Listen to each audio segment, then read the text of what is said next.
Hi students, class has not officially started yet, but I want to take some time to introduce you to the course and your experience of it as a remote learner. For those of you unfamiliar with structured remote education, it's important to know that we will meet for class using an online video platform, likely Zoom, to review the course material, practice writing skills, learn new concepts, and prepare for major writing assignments. Beyond those virtual meetings, you'll be responsible for submitting work on Blackboard on every Wednesday and Sunday of each week. And Blackboard too, I will post weekly announcements, respond to emails, monitor discussion boards, and offer feedback on every single assignment you submit.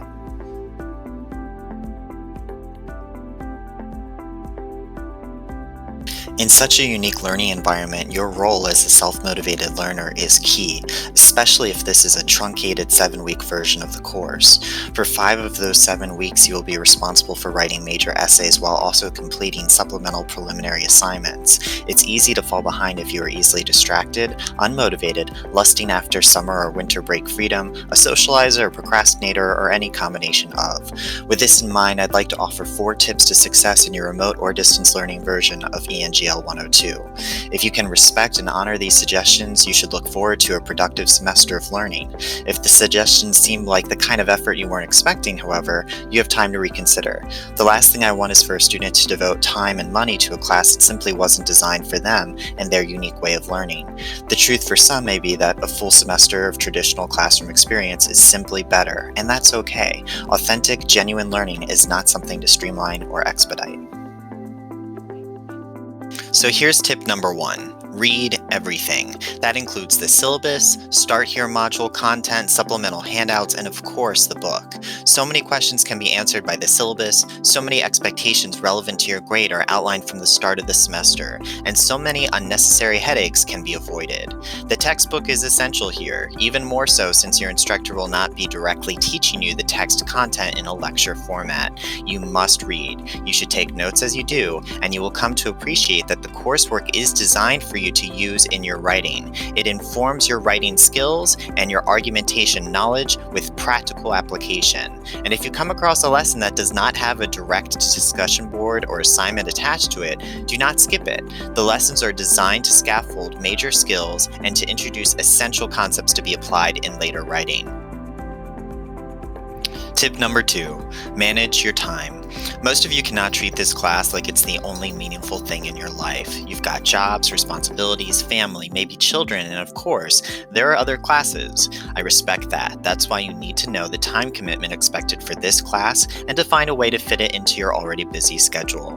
For a 7-week course, we suggest a student spend 15 to 18 hours a week on the coursework. I urge you not to try this on a single day, so let's spread the wealth. You could spend 7 to 9 hours on both Saturday and Sunday, or 2.5 to 3.5 hours during the weekdays only to keep your weekend free, or 1.5 to 2.5 hours each day of the week on this work.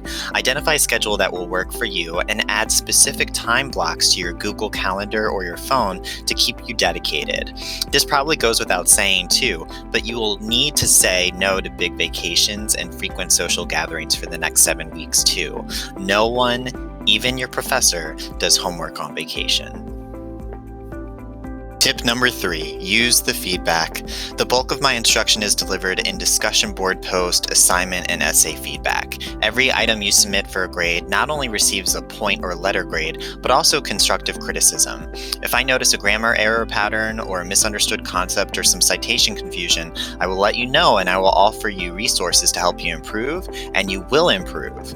You have to commit to accepting feedback though. You have to commit to using the feedback to improve your skill set and to grow as a writer. Understand too that I am not expecting you to be the best writer in the world. My hope is to see an upward trajectory, to see that by the end of the semester, you are a stronger writer than when you started. Stagnation and decline occur when feedback is disregarded or ignored. Don't allow that to happen.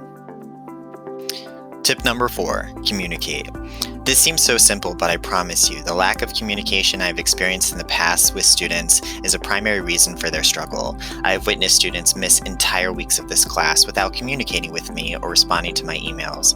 In other situations, I have watched students submit every single assignment while skipping all major essays without communicating with me. If I don't know what's going on your end, I'm in the dark and I cannot help you. That's why when you find yourself in a tough spot, you need to own it, act quickly, and reach out for support as soon soon as possible. Do not allow the work to pile up before you ask for help, because if you fall a week or two behind, it becomes incredibly challenging to catch up, even with my advice and understanding. Throughout the semester, I am bound to offer more tips and suggestions in both our Zoom meetings and your personalized Blackboard feedback. But in my experience as an educator, these four pave the way for student success in any version of ENGL 102, especially at the start of a new semester. I hope you take advantage of them, and I hope you enjoy a challenging but rewarding semester of learning.